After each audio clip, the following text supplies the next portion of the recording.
Tesla is one of the most popular automakers in the world, known for its highly rated electric cars. Considering the many advantages available to the car company, Tesla can be said to be on easy mode in its car production, which gives it an unfair advantage over other car brands. Hey everyone, and welcome back to Everything Tesla Stock. Analysts predict that Tesla will remain the largest manufacturer of electric vehicles and will eventually become a large and probably dominant third-party battery provider for other automakers. Tesla is one of the most valuable auto companies in the world, worth over $1.6 trillion. A majority of Tesla's valuation stems from its EV supply, which is fostered by partnerships with battery manufacturers. The automaker's competitive advantage is one major factor that facilitated the recent $400 per share price target on its stock. So how does Tesla's easy mode work? And what are its advantages over other electric car companies? Let's find out. But before we get into it, don't forget to like and hit that subscribe button and turn on notifications to keep up to date on everything going on with Tesla. Beyond the availability of battery cells, the major concern is where and how these batteries will be produced. The scarcity of metals required to produce batteries is one of the main obstacles to switching from combustion engines to EVs in order to combat climate change. Luckily, most analysts believe that Tesla has the most important advantage in the electric car industry to produce these batteries, and the capacity to become a large-scale battery supplier. But does it really? Tesla has significant connections with some producers of batteries and their raw materials. Like Redwood Materials, J.B. Straubel, a co-founder of Tesla, recognized an enormous potential early on in the shortage, salvaging metals from used lithium-ion batteries and then recycling them for new ones.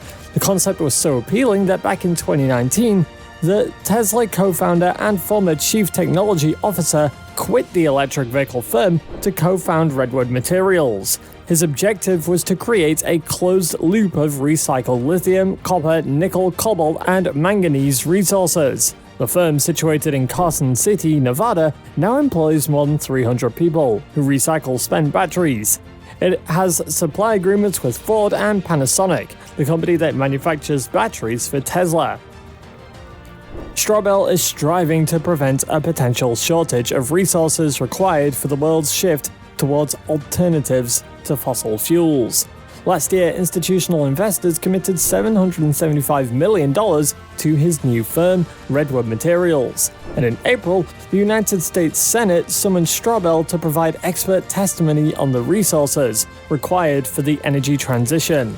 The engineering challenges are the fun part, Straubel said in an interview. This is more difficult. According to Straubel, substantial amounts of batteries are required to fuel a global energy shift and stop a climate change catastrophe. They will require more metal mining than was ever done before in human history, including cobalt and lithium, which all need to be mined. Large new battery factories are being planned by American corporations, but Straubel believes there won't be enough raw materials to fill them. In addition, since almost all processing facilities are located in Asia, the raw materials will have to travel 10,000 miles before they can be used. In order to achieve this, Redwood Materials is constructing a massive facility outside of Reno that will process fresh minerals, recycled batteries, and manufacturing waste into copper foil and powdery, mineral-rich, cathode-active material, producing enough of each by the year 2025 to produce batteries for about 1 million electric cars.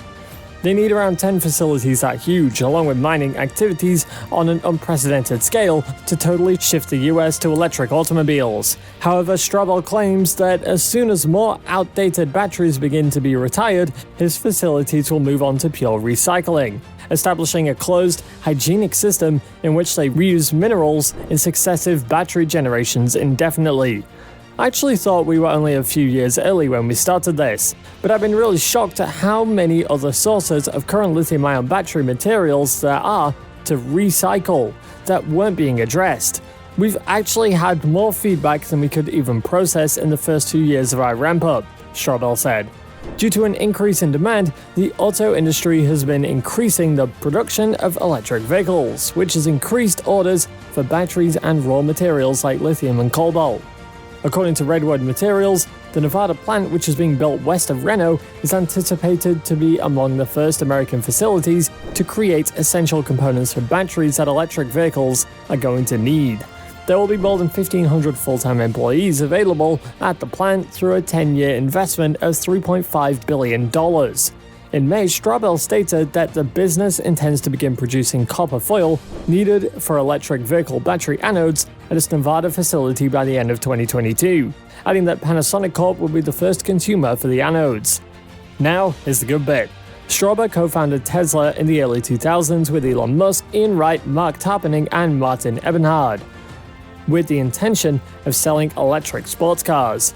However, they quickly ran into a problem. Lithium-ion cells, which are roughly the size and shape of AA batteries, can explode if they become too hot, and Straubel's team was creating thousands of them together. If a single faulty cell is overheated, the entire battery pack could explode in a chain reaction. Straubel and his team worked for months to devise a way to drain excess heat and avoid disaster. Following a series of lengthy discussions back in 2007, Straubel persuaded experts from Japanese electronics giant Sanyo that their startup had developed a technique to manufacture lithium-ion battery-powered cars. Since Tesla has such a connection with a leading producer of its raw materials, it could give it an edge in battery supply. Also, Tesla has a significant advantage in the software area too, which is not only user-friendly, but ridiculously incredible. You can purchase a software update that unlocks more performance from a menu inside of a Tesla car. For instance, the majority of other manufacturers call when your car needs a service upgrade, and send information on this once it is obtained from a satellite. With Tesla though, the satellite directly broadcasts software updates straight to the car. This is really good, because it allows you to have any kind of service from the convenience of your driveway, and you can easily complete any upgrades or tasks that you require. Tesla vehicles are essentially computers on wheels, having been built from the ground up to be so. Software controls almost every aspect of the business, allowing it to continuously analyze data and improve operations, much like Google Search and Apple Siri. Tesla is on track to provide fully autonomous driving capabilities earlier than many other automakers, thanks to the billions of miles worth of driving data that is collected. Additionally, Tesla has a significant advantage over its competitors because all of its new vehicles, including the Model 3, are outfitted with the sensors that are going to be required by the autopilot software when it's ready. What does this mean for EV makers like Tesla and its investors? Keep watching to find out. According to the Wall Street Journal, Tesla's new Gigafactory Berlin might reclaim EV market shares in Europe as a whole. It is still in its early stages though, but as far as production at the Grünheide, Germany factory ramps up, many fear it's going to offer Tesla an unfair advantage in the European market. EVs are growing in popularity across Europe, with new EV sales accounting for almost 1 in every 6 light vehicles sold in Europe in the fourth quarter of 2021. Tesla topped EV sales in Europe as early as 2019. In 2021, Tesla had a 14% share of the EV market in Europe, trailing Volkswagen and Stellantis, which had a 25 and 14.4% share respectively. The recent launch, though, of the Berlin Gigafactory represents a significant shift for Tesla. It can now transport German-made cars directly to clients across the continent, as opposed to exporting cars from its Gigafactory Shanghai to consumers in Europe. Along with increasing pressure on other European manufacturers, including Volkswagen and Stellantis, the effect has also increased the amount of vehicles Tesla can ship across the continent, freeing up Shanghai to grow output to China and its neighbors. Reuters reported that prior to the launch of Giga Berlin, Tesla had already overtaken gas-powered vehicles as the most popular automaker in Norway, where overall EV sales had risen to 65%. The two Tesla models that sold the most in the country were the Model Y and Model 3.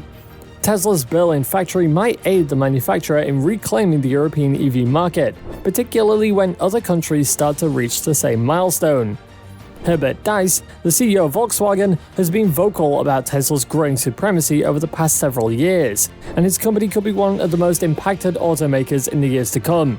In light of the American automaker's establishment of Giga Berlin, Diess recently remarked on its relevance.